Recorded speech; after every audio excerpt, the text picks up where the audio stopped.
어떤 사람들은 사업하는 사람에게는 소망이 성공하는 것입니다. 내가 어떤 일 맡든지 그 맡은 일에 모든 사람들의 소망은 형통한 자가 되기 원하는 것이에요. 하나님의 축복을 받는 사람 되기를 원하는 것입니다. 근데 여러분 아시죠? 전 여러분에게 어떻게 하면 그런 사람으로 아니요 그런 일을 할 수 있을까? 이 문제를 지금 말씀을 드리는 것입니다. 제가 짐작하기에는 어젯밤에 김민관 선생님이 강의하시면서 광신자에 대해서 정의를 내렸을 거로 제가 알고 있습니다. 광신자 한 것은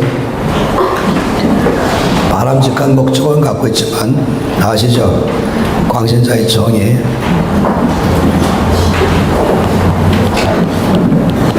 광신자는 바람직한 목적은 있으면서 합당한 수단은 사용하지 않는 사람, 이런 사람을 광신자라고 말합니다. 저는 이 정의를 참 좋아합니다.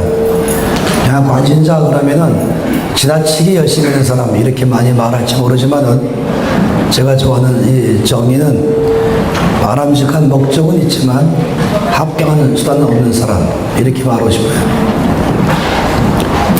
농부 A, 농부 B 예를 들자면요. 이 농부에 갖고 있는 소망이 뭐겠습니까? 농부의 소망은 수확을 많이 하는 것이에요. 풍성한 수확. 이것이 농부의 목적이죠. 소망인 것이에요. 그런데 A라는 농부는 밭가에 앉아가지고 하루 종일 기도와 찬송을 보냈어요. 전능하신 하나님을 찬양합니다. 창조주를 찬양합니다. 그래 보냈죠. B라는 농부는 농기구를 갖고 왔어요. 그리고 가을과 겨울을 지나면서 딱딱해진 땅을 다 갈아엎었죠.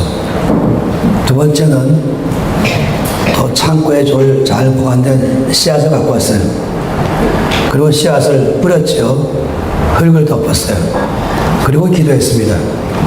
하나님, 제가 할 일을 다 했습니다. 이제 이 뿌린 씨앗이 땅속에 죽고 자라나서 열매를 많이 맺게 해주시옵소서. 이것이 농부가 했던 것입니다. 여기에서 이 A 농부를 광신자라고 말한 것이에요. 풍성한 수확을 얻기는 바랬지만은 이 A 농부가 가장 무시한 것은 이 수단이었습니다. 이 수단을 무시했습니다. 이 수단이 뭐랬어요? 이 수단은 농기구 사용, 그리고 또 씨앗을 뿌리는 것, 이것이 수단인 것이에요. 근데 이걸 무시했어요. 여러분 아시죠? 그런 농부는 없어요. 이 땅에. 그런데 참 놀랍게도 예수 믿으면서 비슷하게 사는 사람이 많이 있다는 것입니다. 무조건 믿습니다. 되기를 원합니다. 그런데 내가 해야 할 이걸 안 하는 것이에요. 그래서 수학이 있었죠. 0 곱하기 1억은 얼마입니까? 0. 1 곱하기 1억은 1억. 여기에 중요한 것이 바로 1억은 하나님의 능력. 여기에 이것은 0은 내가 아무것도 안 하면서 하나님만 해주기 바라는 사람. 여기에 1은 내가 할 수 있는 것, 나의 수단. 내가 할 수 있는 최선을 다하는 것. 내가 할 일을 다 하고 그때 하나님이 역사하게 하시는 것. 이것을 늘 말한 것입니다. 이번 이 기간에 끊임없이 말씀을 나누는 것이에요. 그래서 여러분에게 하나님이 어떤 사람에게 일하시는가 할 때에 하나님 보기에 옳은 사람이 되어야 된다. 이걸 좀 중요하게 끊임없이 그냥 하나님 보시기에 옳은 사람이 되어야 된다. 그래서 어떤 사람, 하나님 마음에 맞는 사람이 되어야 된다. 저도 봤던 것이, 그렇다면 어떤 사람이 되될 것인가 할 때에 중심에서부터 하나님 마음이 맞게 된다 라고 말씀드린 거예요.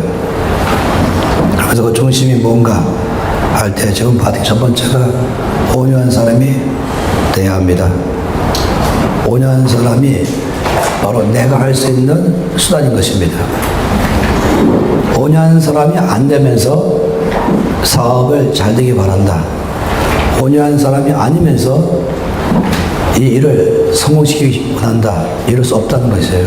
그래서 내가 할 일은 온유한 사람이 되기 위해서 주 앞에 나가는 것이죠. 기도하고 그 나의 삶에 하나님 일하시는 것을 끊임없이 받아들이고 감사하면서 훈련받는 것입니다. 이제 그 다음 사람 보고 싶어요.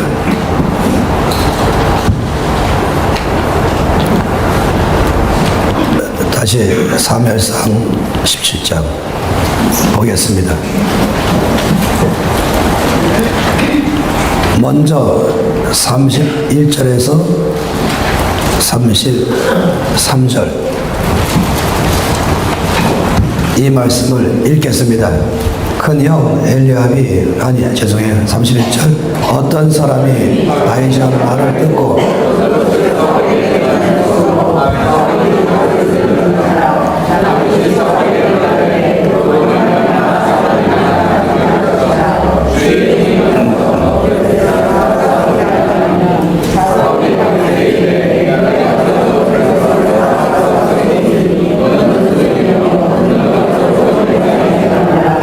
드디어 이제 어떤 사람이 왕한테 말했습니다. 저 골리앗과 싸우겠다는 사람이 나섰습니다. 그러니까 사울 왕이 얼마나 기뻤겠어요. 그렇게 많은 상금을 내걸어도 아무도 나서지 않았는데 드디어 싸우겠다고 나왔으니까 얼마나 기뻤겠어요. 그 왕이 어떻게 하겠어요? 당장 데려오라. 그래서 사람들이 데리고 왔어요. 누구를? 다윗입니다.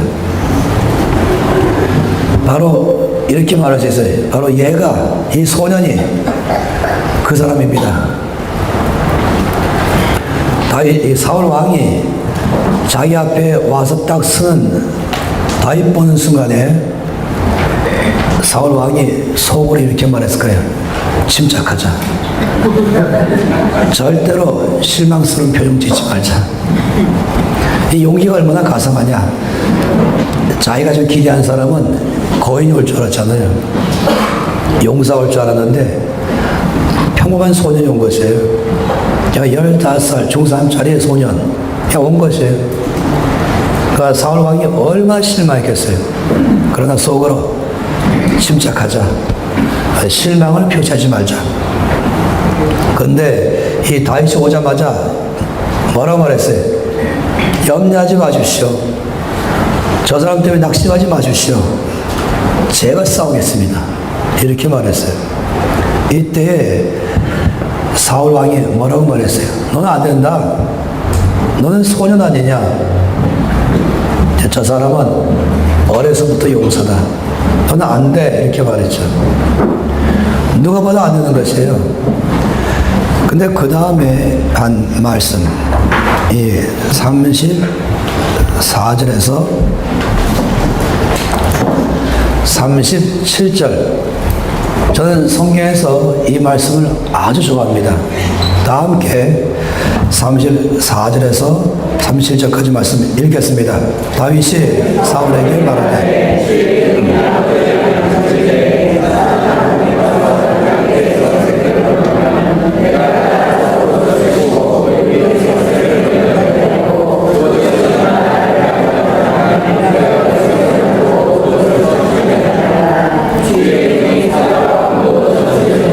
살아계신 하나님의 은혜를 모욕하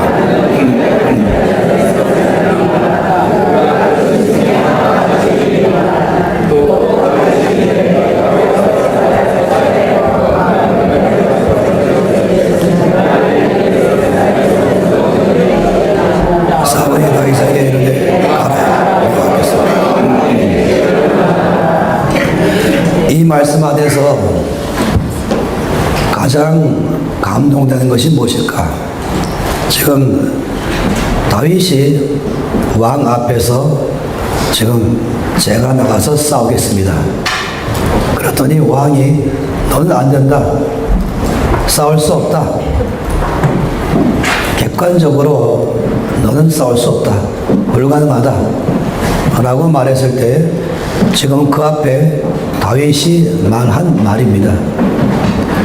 이 말 속에서 다윗에 대해서 우리가 어떤 것을 배울 수 있을까 하는 것이에요. 먼저 제가 한 가지부터 말하고 싶어요. 여기서 뭘 보고 싶으냐면 이 다윗 안에서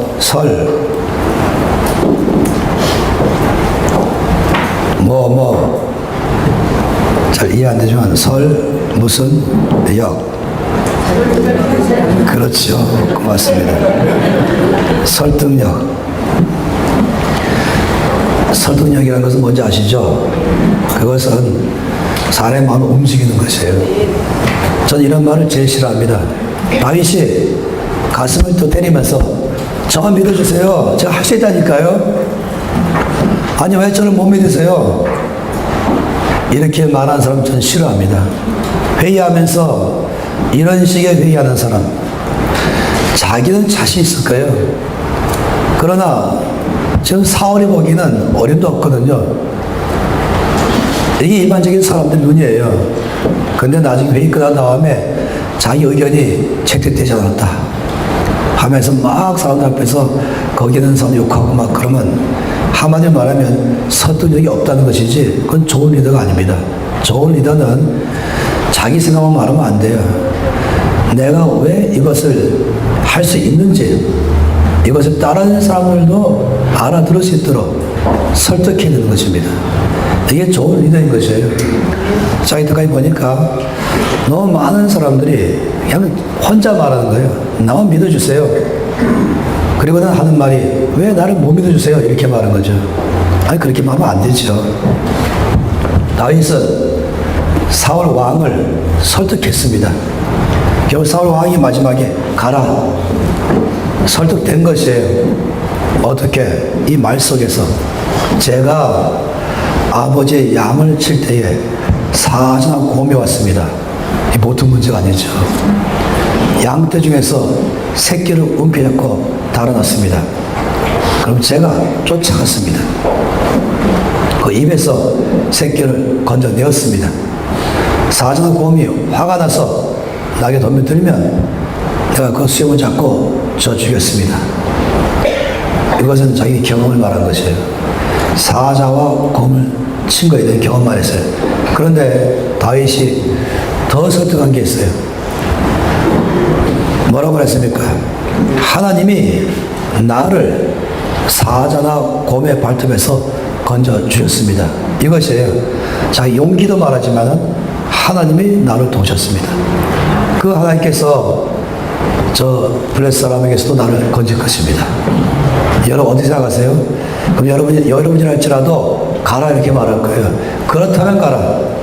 근데 이런 말 없이 저만 믿어주시라니 이렇게 하면 안 되죠. 저만 믿으세요 이렇게 하면 안 되죠. 제가 하겠습니다. 이게 모자라는 것이에요. 다윗처럼 이렇게 말하는 법을 배울 필요가 있습니다. 이 정도로 말해줘야 객관적으로 사람들이 아 그렇지 하는 것입니다. 그래서 저는 누구든지 정말로 일을 하기 원한다면 자기 함께 일어난 사람들에 대해서 일방적으로 몰아가지 마시고 큰 소리를 하지 마시고 그럴 때는 언제나 여기서 뭐라고요? 설득력이 필요하다. 이것은 배워야 된다 하는 것입니다. 이건 좋은 것이에요. 가문이설이 아니잖아요. 말로 뿌리는 게 아니라 사실을 나도 볼 수 있고 남도 볼 수 있도록 도와주는 것입니다. 거기서부터 정말로 사람들이 이해가 되기 시작하는 거예요. 그러니까 이해를 시키는 것입니다. 집에서도 이해를 시키고 나가서도 이해를 시키고 이게 좋은 리더인 것이에요. 그래야 재물도 받을 수가 있습니다. 그런데 제가 지금 말씀드린 것은 거기 있는 게 아니에요. 다윗의 중심 때문에 그랬습니다. 이 다윗이 말한 이 말씀 속에 다윗의 중심이 보였습니다. 제가 아까 잠깐 힌트를 준 게 있어요. 다윗은 막내라 그랬죠. 형들이 7에서 이 8가족 중에서 다윗은 8번째 막내예요. 일반적으로 막내면은 내리사랑이잖아요. 집에 있기 마련입니다. 형들이 나가죠, 들판에. 힘든 일은 형들이 하는 것이에요. 막내는 집에 있게 하죠. 대표적으로 요셉이 그랬습니다. 요셉은 11번째 아들이었어요. 힘든 일은 야곱이 형들 맡겼죠. 요셉은 채석옷을 입혔어요. 아빠 옆에 있겠죠. 편하게 해줬어요.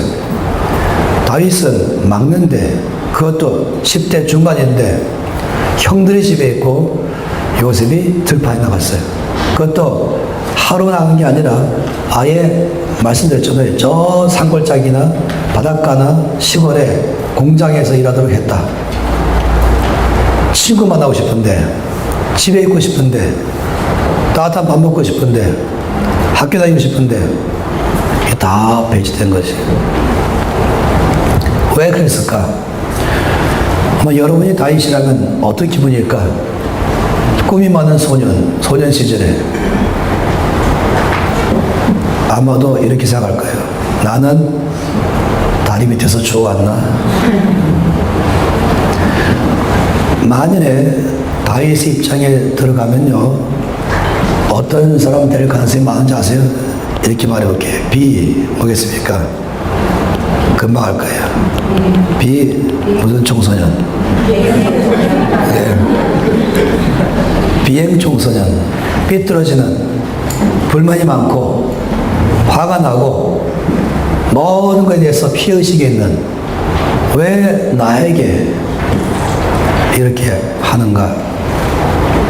그런 가능성이 거의 99% 이상 될 수 있어요. 저는 청소년 집회 가면은 이 얘기 꼭 해줍니다. 제발 똑바로 살으라고 얘기하는 것이에요. 핑계대지 말아라. 내 아빠 얘기하지 말고, 엄마 얘기하지 말고, 뭐뭐 얘기하지 말아라. 다윗 입장 생각해봐라. 이쯤 되면 다윗은 제일 싫은 게 뭔지 아세요? 양들이에요. 나를 힘들게 만드는 것. 그래서 다윗은 양을 원수로 이겼죠. 그 양들 심심하면 막대기로 양을 때릴지도 모르겠어요. 욕도 퍼붓고, 쟤들 알아서 먹어라 그러고선 들어나 낮잠 자거나, 딱 그러기 쉬워요. 게으르고 화가 나고 낙심하고. 그럴 만한 다윗이에요. 그런데 이 말씀 보니까 그 다윗이 양을 칠 때에 사자나 곰이 왔어요. 그러면 냈다 도망가도 아무 말 없어요. 너 왜 왔냐? 양들 어떻게 했냐? 사자가 나타났어요. 그럼 누가 뭐라 그랬어요? 잘 됐다 하면서 말입니다. 아니면 지금 사자나 곰이 와서 그 양떼 중에서 새끼 양 한 마리, 어리버버한 놈만 딱 잡고 가는 거예요. 그러면서 다윗에게 한 마리 다 알았지? 딴 거 딱 안 건드릴게. 한 마리 다 알았지? 그럼 다윗이 엎드려 절하면서 사자님 고맙습니다. 그리고 집에 가서 나 새끼 양 한 마리밖에 잃지 않았어 라고 말하셨을 것이에요. 그런데 안 그랬어요. 다윗은 새끼 양 한 마리라도 아버지가 맡긴 것을 잃지 않겠다는 것이에요. 쫓아갔죠. 그가 계산하지 않은 게 있어요. 내가 사자를 이길 수 있을까 없을까? 다윗은 그 계산이 없었어요.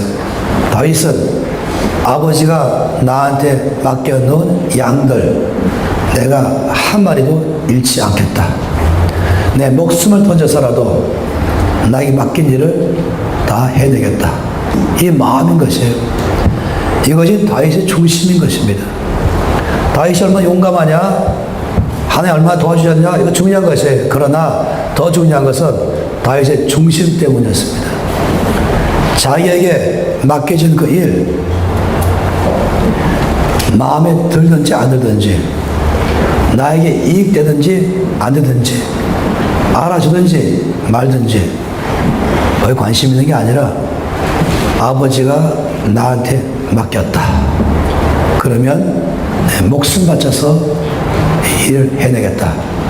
여러분, 이것을 버리고 이걸 뭐라고 말합니까? 이런 중심을 중성, 중요한 것이 두 번째 중심. 하나님이 왜 다윗을 썼을까? 그것은 충성 때문이었습니다. 충성이라는 말은 뭘까요? 아까 말씀드린 것처럼 맡겨진 일을 끝까지 해내는 성품 말하는 것이에요. 중간에 기분 나빠서 관두지 않고 나 자신을 인정해 주지 않아서 관두지 않고 이것을 했을 때 나에게 유익할까 안 할까 따져서 관두지 않고 일단 이것이 나한테 맡겨졌다. 목숨 바쳐서라도 끝까지 이 일을 해내는 성품, 이 중심, 이게 충성인 것이에요. 어디 생각하세요? 하나님 어떤 사람에게 책임을 맡기겠어요? 어떤 사람에게 사업을 맡기겠어요? 어떤 사람에게 교회를 맡기겠어요? 어떤 사람에게 하나님 나라를 맡기겠어요? 충성된 사람. 민수기 말씀 보도록 하죠. 민수기 12장.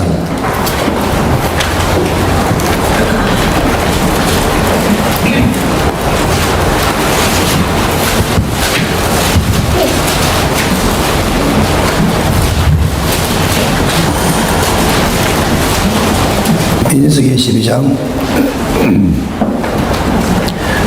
6절에서 8절 중요한 말씀이 있습니다. 함께 6절에서 8절 말씀 읽겠습니다. 이르시되 내 말을 들으라.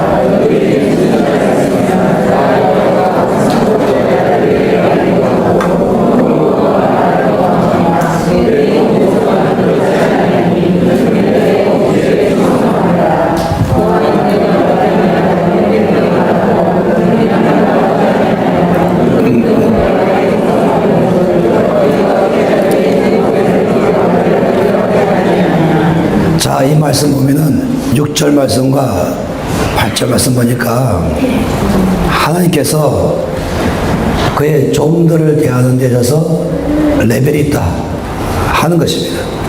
6절 말씀에 보면은 하나님께서 그의 종들을 대할 때에 환상을 통해서 또는 꿈을 통해서 말씀하신다. 그런데 모세에게는 그렇지 않다. 어떻게? 모세에게는 대면하여 말씀하신다. 얼굴을 맞대고 말씀하신다. 뭐라 했어요? 이게 은밀한 말로 아니한다. 다시 말하면 아주 명백하게 말씀하신다. 이 차이점이에요. 하나님께서 다른 종들을 대할 때와 그의 종 모세를 대할 때에 전혀 다른 레벨로 대하신다.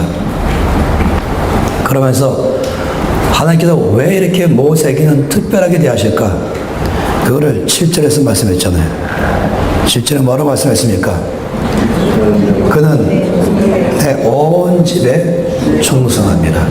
여기 중요한 건 하나님께서 왜 모세에게 이 일을 맡겼을까? 그건 충성 때문이었습니다.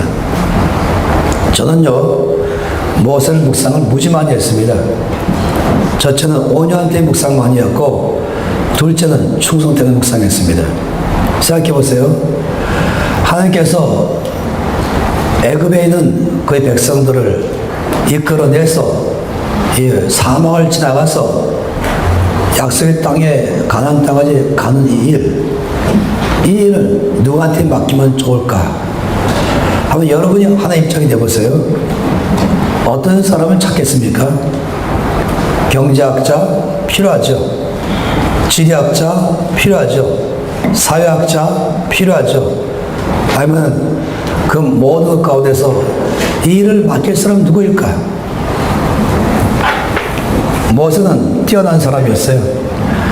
모세는 40살 때에 자원에서 나섰어요. 제가 하겠습니다. 근데 하나님이 아니 난 널 안 쓰겠다 했죠. 40살 때 모세는 박사학위 소유자였습니다. 탁월한 사람이었어요. 이 사도행전 7장 말씀 보니까 말과 행사가 능통했다 그랬습니다. 그는 모든 학문을 다 설립했습니다. 전쟁에 능한 용사였습니다.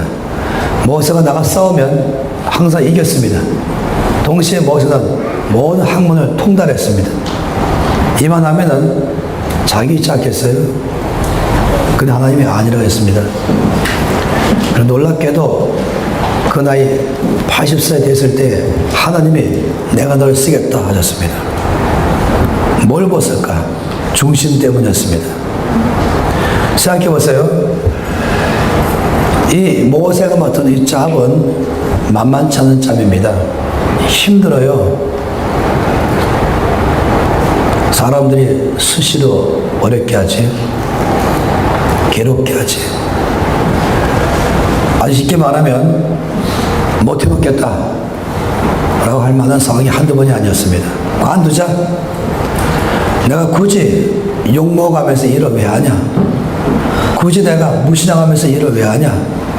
오해받아가면서 내가 이거 왜 하냐? 월급도 못 받으면서 왜 하냐? 더 좋은 조건, 더 좋은 형편, 더 좋은 사람들이 있는데 왜 굳이 내가 일을 하냐? 여러분, 하나님이 아셨어요. 이 일이 얼마나 힘든 일인지. 이 이스라엘 백성들 만만치 않아요. 전 세계에서 이스라엘 백성과 거의 DNA가 똑같은 족속이 또 하나 있어요. 바로 코리안입니다. 말 많고 탈 많고 별의별 일을 다 해요. 저는 이민 목회 안 했지만 다 봤어요. 별의별 일이 다 있어요. 그 일을 하는 게 어려워요. 직장도 마찬가지죠. 뭐 하나 쉬운 게 없어요. 저는 정경 여정회장을 여러 차례 만나봤는데 어떤 분들은 총회를 끝나고 아예 교회 안 나오는 사람도 있어요. 그리고 이렇게 말해요. 시험 들었습니다. 상처받았습니다. 섭섭합니다. 처음에 다 임원으로 회장 다음에 부회장, 총무, 회계, 서기, 부회계, 부서기 다 뽑아놨는데 다 빠지는 거예요. 애 때문에 빠지고 뭐 때문에 빠지고 회장은 속으로 나는 애가 없나? 하면서 부글부글 끓는 거예요. 총회 끝난 순간에 받은 상처 때문에 교회도 안 나온 사람도 있어요. 곤란하죠. 만일에 모세가 아무리 탁월한 박사를 할지라도 충성됨이 없다면은 일 못 받았을 겁니다. 중간에 관뒀을 거예요. 제일 어려운 사람이 중간에 관두는 사람이에요. 힘들다고 관두고, 이래서 힘들고, 저래서 어렵고, 흔히 많이 말하죠. 시험 들었습니다. 상처받았습니다. 섭섭합니다. 저는 한 단체에서 35년간 풀타임으로 사역했었습니다. 지금은 새로운 단체에서 3년 조금 이제 여기 준비기간 1년 포함해서 4년 조금 넘었죠. 거의 40년간 사역했어요. 그런데 35년간 한 번도 떠나지 않았습니다. 여러 사람이 저한테 질문해요. 당신은 월급도 없는 그 단체에서 35년간 살았는데 보따리 싼 적이 없습니까? 라고 물어봐요. 제가 답변하기를 보따리를 1000번도 더 쌌습니다. 마음으로. 그리고 용기가 없어서 못 샀어요. 하나님이 저에게 요구하시는 것은 하나 있어요. 충성. 남이 너를 뭐라고 말하든지 너에게 어떻게 누가 상처 주든지 내가 너한테 맡긴 그 일 너 끝까지 할 수 있겠냐? 오늘 너무 힘들어서 막 울 때가 있어요. 주님 말씀하기를 너는 일해도 내가 맡긴 일 할 수 있냐? 여러 차례 질문 받았어요. 하나님께서 왜 모세를 사용했을까?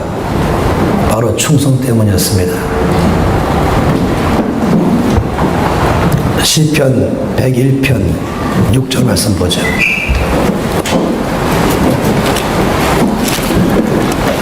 이번 주간에 보는 말씀은 다 중요한 말씀들입니다. 여러분 줄쳐 놓으시고 외우시고 그럼 다 좋겠어요. 시편 101편 6절 읽겠습니다.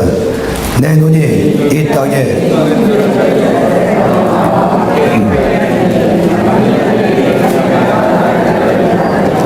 이 말씀 보세요. 하나님께서 누구를 살피시는가? 하나님 눈이 어떤 사람을 찾고 계시는가? 나와 함께 살게 할 것이다. 나를 따르게 할 것이다. 나의 일을 하게 될 것이다. 나는 그런 사람에게 나의 재물을 맡길 것이고 나는 그런 사람에게 나의 일을 맡길 것이다. 하나님의 일을 맡을 사람 누구인가 찾으시는데 주께서 놀랍게도 충성된 사람을 찾으시는 것입니다. 잠언 25장 13절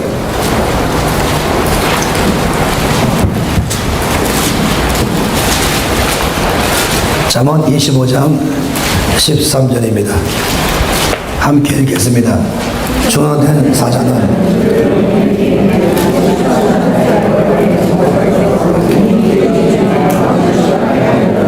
죄송해요. 큰 소리를 읽어주세요. 다시 한번 시작.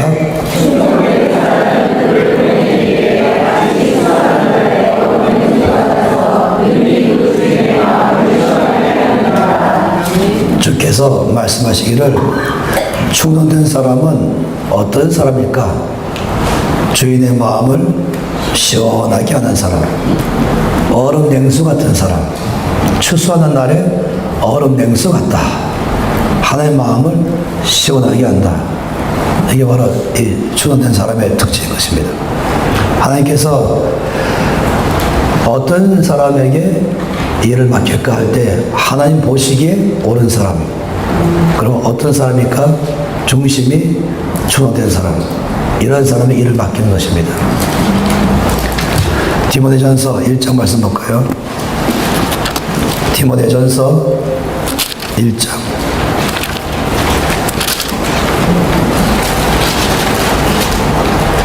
12절 디모데전서 1장 12절 아주 중요한 말씀이에요. 다 함께 읽겠습니다.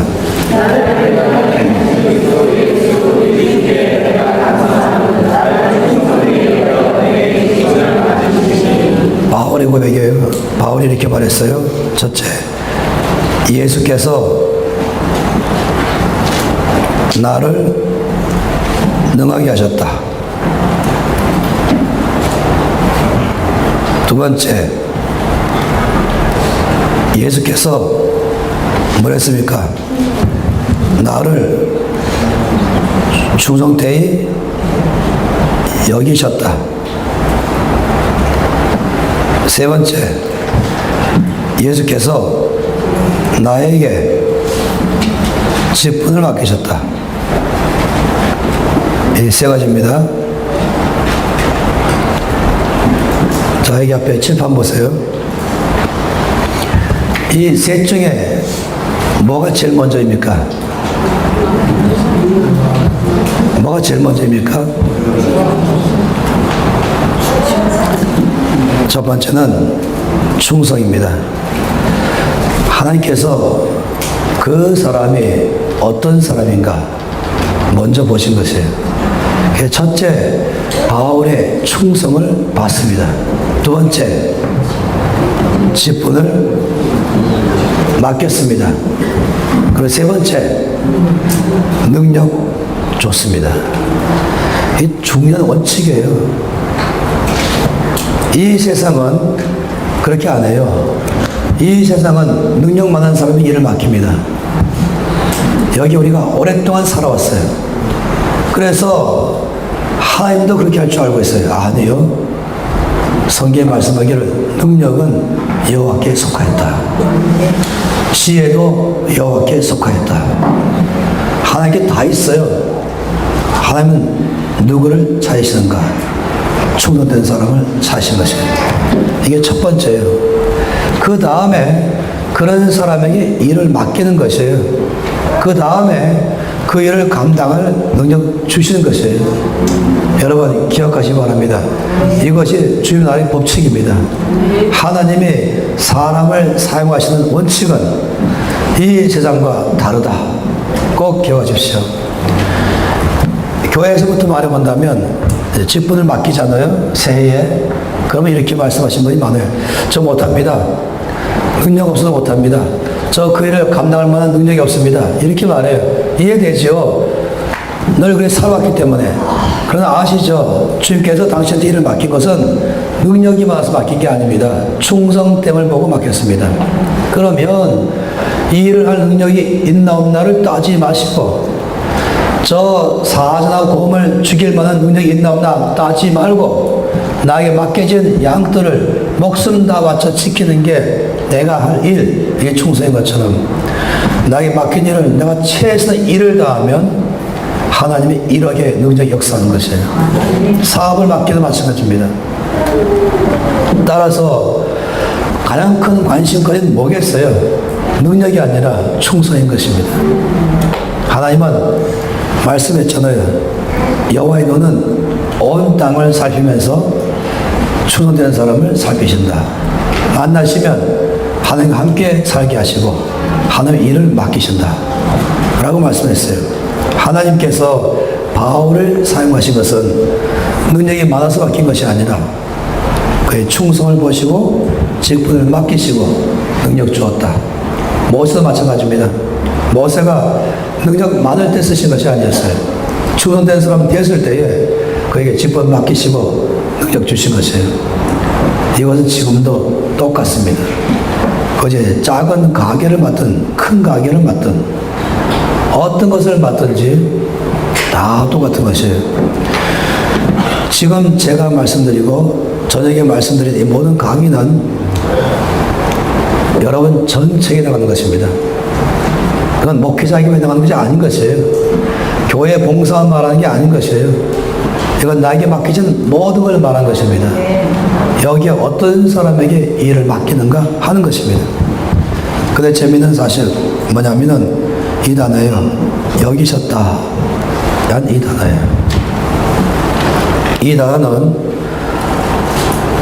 어떤 게 포함되냐면은 여기다 이 단어는 첫째 장부를 기입하다. 다시 말해 회계장부 기입하다. 이게 먼저 있어야 돼요. 다시 말하면 수입, 지출, 잔액. 수입, 지출, 잔액. 계속해서 하면서 우리가 여기 잔액을 바뀌잖아요. 항상 이게 정확해야 되죠. 모든 게 다 이 회계장부는 가계부를 기입할 때 들어오고 나가고 들어오고 나가고 다 기록하는 게 가계부입니다. 뭐 시금치 한 단을 사도 볼펜 한 장을 사도 다 기입하는 거잖아요. 그래서 여기 자료가 쭉 나올 때에 하나님께서 먼저 바울을 장부에 기입했습니다. 어떻게 하는지. 그리고 맨 마지막에 가서 결론이 잔액이 충성된 사람이구나. 그러므로 나는 너를 충성된 사람이다 라고 인정한다. 이게 또 포함된 거예요. 이 두 단어가 포함된 거예요. 그냥 맡긴 것이 아니라는 것이에요. 너는 앞으로 충성된 사람이 될 것이다. 이것도 아니에요. 난 그렇게 보겠다. 이것도 아닌 것이에요. 그건 정확한 근거를 갖고 있다는 것입니다. 통계 자료를 가지고 확실한 데이터를 가지고 그 다음에 결과를 가지고 말씀하시는 게 여기다인 것입니다. 그러니 하나님께서 바울을 이 충성된 사람이다 여기려면은 바울을 여러 차례 관찰해야 되는 것입니다.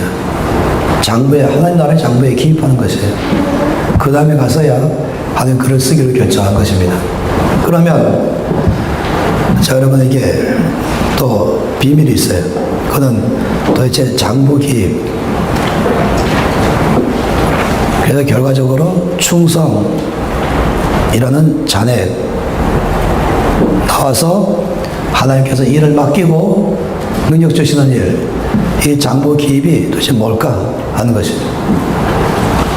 누가복음 16장 10절에서 12절.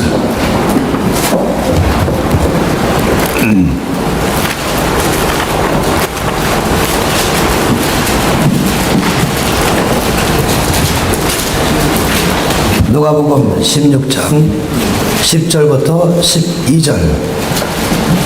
이번 이 집회의 중요한 말씀입니다. 저녁에 아마 이 말씀 또 볼 거예요. 여러 차례 볼 거예요. 함께 읽겠습니다. 지극히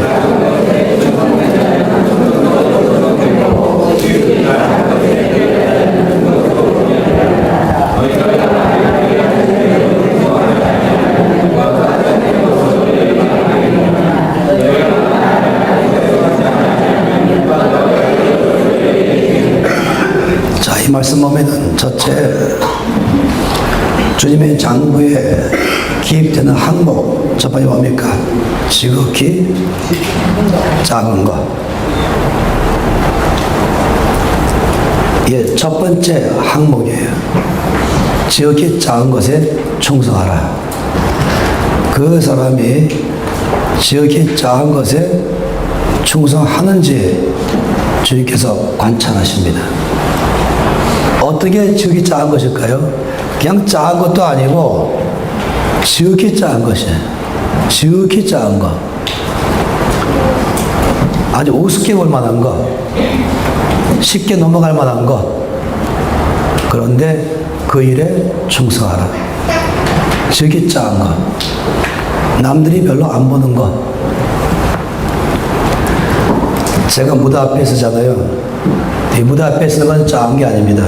근데 무대 뒤에 있잖아요.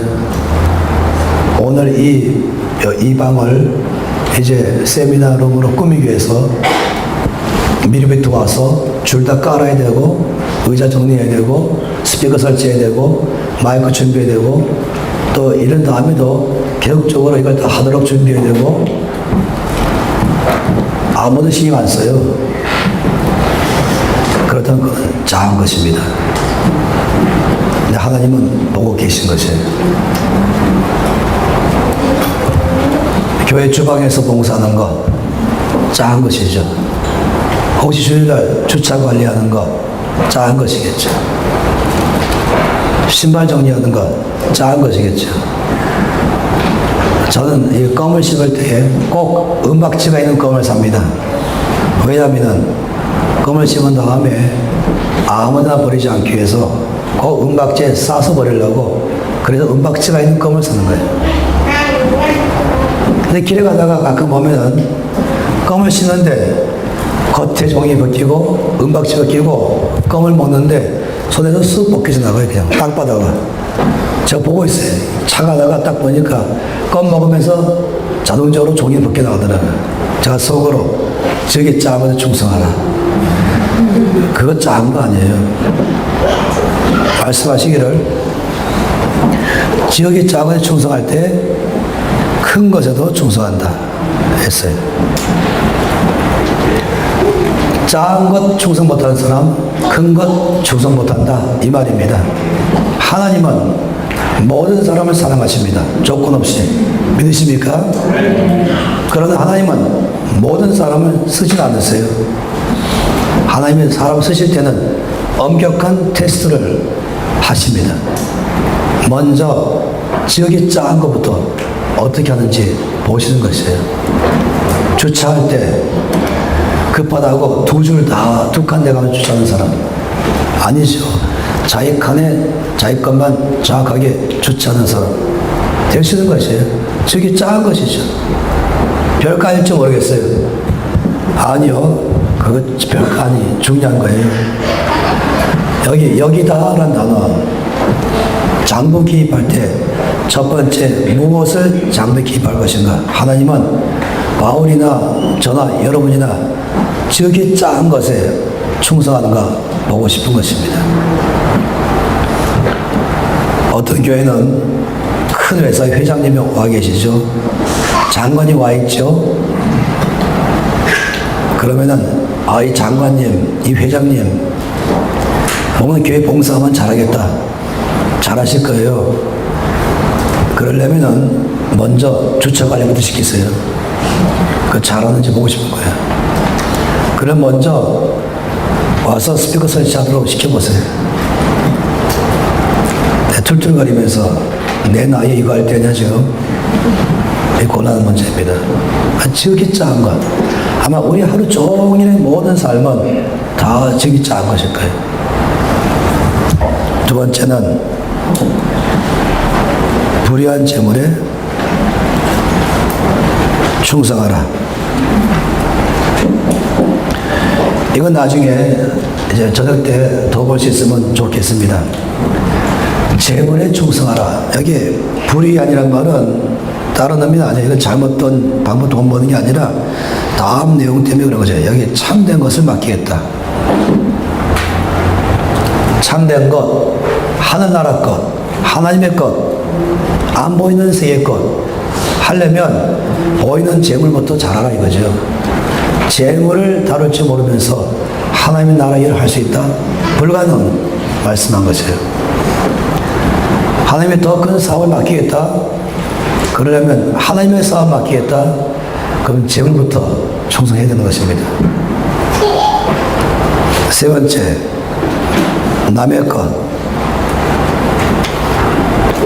것에 충성하라. 그러면 자기의 것을 맡기겠다. 그 세 번째 충성해야 될 회계장부는 남의 것입니다. 남의 것에 충성한다. 자기 이익과 관계없는 거예요. 흔히 이 남의 것에 대해서 말할 때 제가 이런 말씀을 좋아합니다. 세븐일레븐. 세븐일레븐 아시죠? 네. 뭡니까? 세븐일레븐은 7시 출근, 11시 퇴근. 7시 출근, 11시 퇴근. 근데 또 있어요. 9 to 5가 있어요. 9시 출근, 5시 칼퇴근. 여기 뭐가 있냐면 이게 주인과 여기 점원의 차이입니다. 주인은 출근 시간 따지지 않아요. 주인은 퇴근 시간 없어요. 점원만 남의 것에 일한 사람. 또 캘린더에 할로데이가 언젠가 따지는 사람은 점원이에요. 주인은 안 따져요. 제가 말한 것은 남의 회사에, 남의 가게에서 일하면서도 세븐일레븐처럼 사는 사람들이 있을 수 있어요. 내 일처럼, 내가 주인인 것처럼, 다시 말하면 온 힘을 다하고 최선을 다하는 것. 남의 것에 최선을 다하는 사람. 그런 사람에게 주님께서 자기의 것을 주신다. 이게 원칙입니다. 렌트에서 잘 관리할 줄 알아야 집도 자기 것 될 수 있어요. 회사도 마찬가지로 작은 것에 최선을 다해야 큰 것 맡기고, 재물에 충성해야 참된 것 맡기고, 남의 것에 충성해야 자기 것 맡깁니다. 저는 6살 때 영접했어요. 13살 때 헌신했습니다. 그래서 평생 주를 위해 살기로 결정하고 살아왔어요. 전 대학 갈 때도 평생 헌신된 삶을 살기 위해서 대학에 들어갔어요. 그리고 대학교 3학년 때 서연세례 받았죠. 그리고 은사가 드러났어요. 제가 앞으로 살 것도 확실하게 됐어요. 그런데 목사라는 말씀을 안 들어서 뭔지 몰랐어요.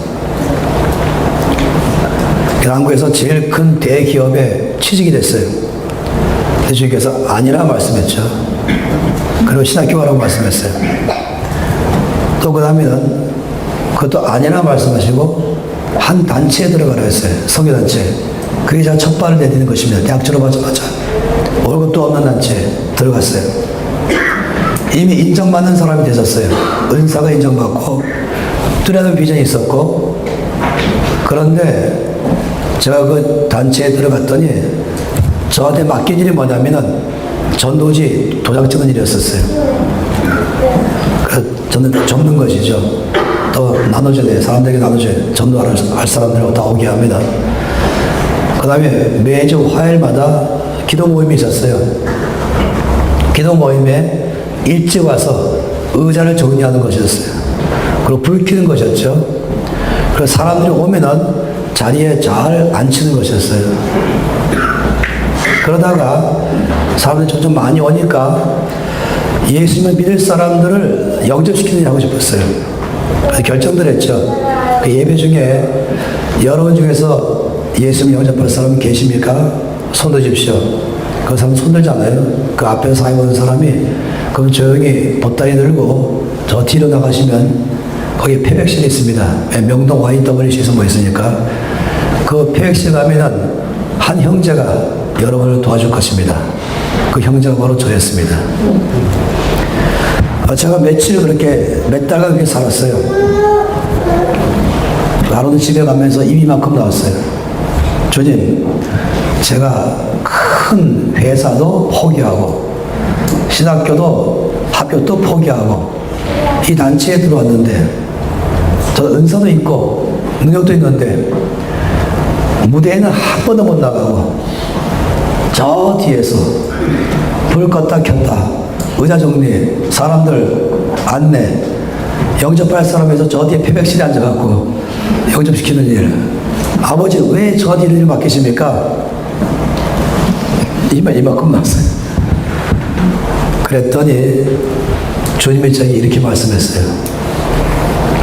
내가 만일에 너를 병이 들게 해서 평생을 병상에서 살다가 나에게 오게 하는 것이 내 뜻이라면 너 어떻게 하겠냐? 상상 못하는 질문을 저한테 하신 거예요. 만약 나의 뜻이 네가 아무것도 못하고 아파서 평생을 침대에 누워있다가 오게 하는 게 내 뜻이라면 너 어떻게 하겠냐? 이거였어요. 제가 답변을 못했죠. 몇 번 동안 충격받았어요. 그러나 제가 결정했죠. 아버지, 그것이 아버지의 뜻이라면 제가 그리 하겠습니다. 아버지의 뜻대로 하겠습니다. 그랬더니 아들아, 지금 네가 하고 있는 그 일 내가 기뻐한다.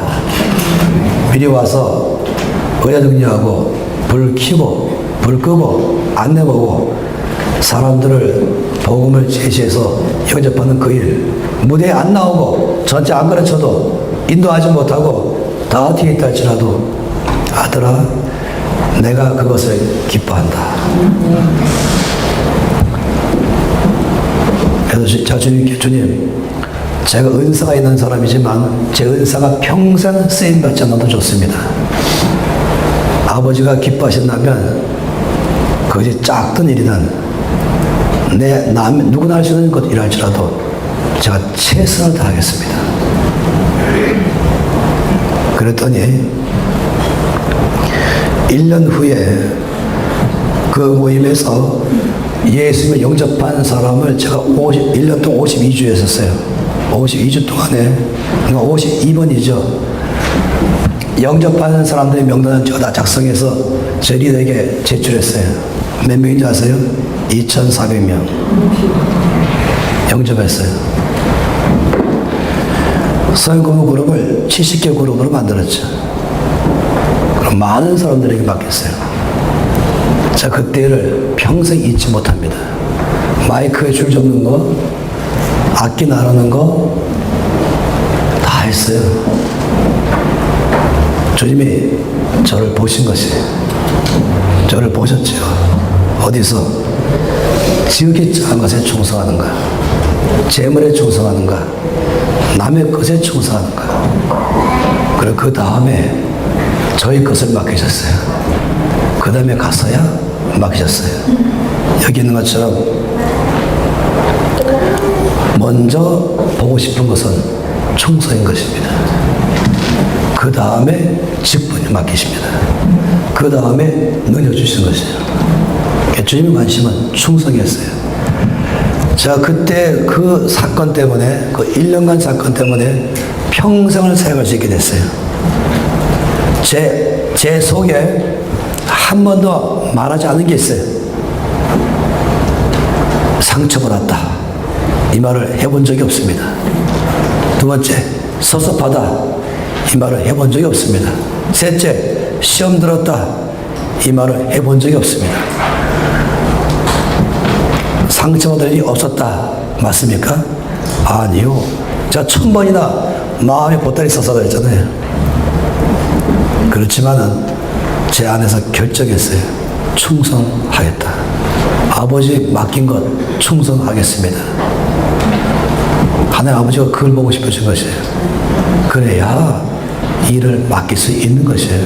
실력은 좋은데, 똑똑한데, 충성이 없으면 불안하죠. 남이 인정 안 한다고 섭섭해하고, 자기 이익이 없다고 게을러하고, 그런 문제가 아니죠. 남이 알아주든지 말든지, 나에게 이익이 되든지 안 되든지, 관계없이 이것이 지금 내가 할 일입니다. 그거 부지런하게 하는 것이에요. 마음 변치 않고 하는 것이에요. 그래서 저는 시험 들었단 말이 저긴 어림도 없습니다.